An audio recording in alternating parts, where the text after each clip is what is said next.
أبدأ شهر 11 سبتمبر هات كبوت أفغانستان يندا بس دري الأفغانستان يندا لأفغانستان وعراق يندا بويك كارج تيوريان كردوا 11 سبتمبر لو دياره خلكانة شيء بدأ خوا بقصانيان باور كردوا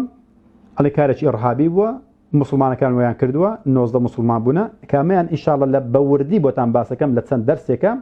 چونك أم هويرة أوي زورتري أويت بلام أوي كإستا دانيال غانزا باسكاتن على باس أصير أم دروي جورة بكن ل 11 سبتمبر أم بناية كلا بيش سرمانة أم بناية 117 متر بو 117 متر لتنشت أو دو بناية بو كلا 11 سبتمبر دو بنا تقيم دراوة بلان سي بنا بو أو بناية نشاني كسنا داوة تنها اللي كولارو كان أظن أو سي بنا تقيته على أو بناية باش أو بناية بو كوت خواروا أو بناء بو روخا هو كاركيتيا على أما وتبيش كوش سبي على بهوي سلطانه تخوا بو سلطانه بتسوكوا بين برتاي خوتانا تبيناك هو لا لما يجوي سلطانه لو تي سلطانه هي لسزاويه تبيناك هو على كأما بالسلطان دا برمي وببد بخلوص نكهر أو بارتا بكوت خوار بالكو أو بكوت خوار ببد بخلوصه إلا ما قد بطقينا ونبت صيدك Gebäude wegen Feuer eingestürzt ist. Es gibt nur diese zwei Möglichkeiten. Entweder Feuer oder على دور رجاها بو كوت نخواري أبو الرخاني أم بناية يان آجر يان تقينوا يعني علميا بآجر أم أون بو آجر بتسوكا آجرك زوز جوربي أو هم دينجا أستوران أو أصنيا أبي لجل بليشي 800 بلي جرمي بي أو زأتابتوا أوش بماويشي زور أو زأتابت أي باش أو بناء جورة صنرخة ما دام آجرك الدروية تقين دراوة وصيلك. Nicht fest, aber die Baustatiker sagen mir, für den freien Fall brauchen wir Sprengung.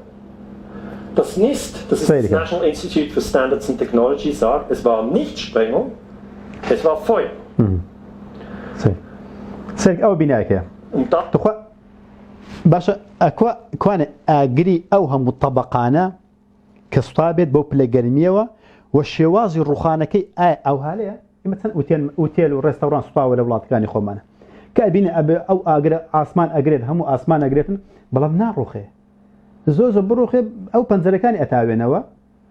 كغزك يجور أصوتي وتوه براي أدباش أم رخانة أم سلطانة سيدك سيدك طبعا أما أو دو بناية هاك أو بتيارك اللي درون باش بزان أما سبينا أبوه بزان أو سوا شكارية جورة أو فيلما أو سيناريويا لسيدك كابرا نمساوية سيدك هزاراني هو اللي أنقولته بس سيدك بس سن مسلمان اللي أنقولته سيدك Das sind 2 Sekunden freier Fall. هلا بدو ثانية بنايك كوتو خواروا بنايك تقدرات بدو ثانية بس بتقينه بدو ثانية خرابة به ثم بأجر بدو ثانية بناي سطو حتى وحشت متري أكيد خواروا سيرك على باش أو دينجا بهزانا بأجر ويرانا بن بأجر أتاوينوا لو زويو بدو ثانية اشتبه محالة زحمتها هلا هذا أبي إنسان بيركاته هم اللي تشين دارين اللي تتسواش كاريك داينا والله قالته والله قالته بازارية والله بيم عيبك كسر يعني زوج كذا أو موضوع عن أدوين محيفة براستي أما كالأنعام براستي يعني لرجع الله خاطره يعني كباسي أو موضوع عنها كان ببيه هيش تقلي بزانه والرأي خوش بيم واي سوى عزم ليب كولو وهيك الدنيا كمان روح قيامتها كمان نروى نبي نبت زي شدة زال أجاش ما ليش تشخو منية همش ما بت ماي في الدوسي أعلينا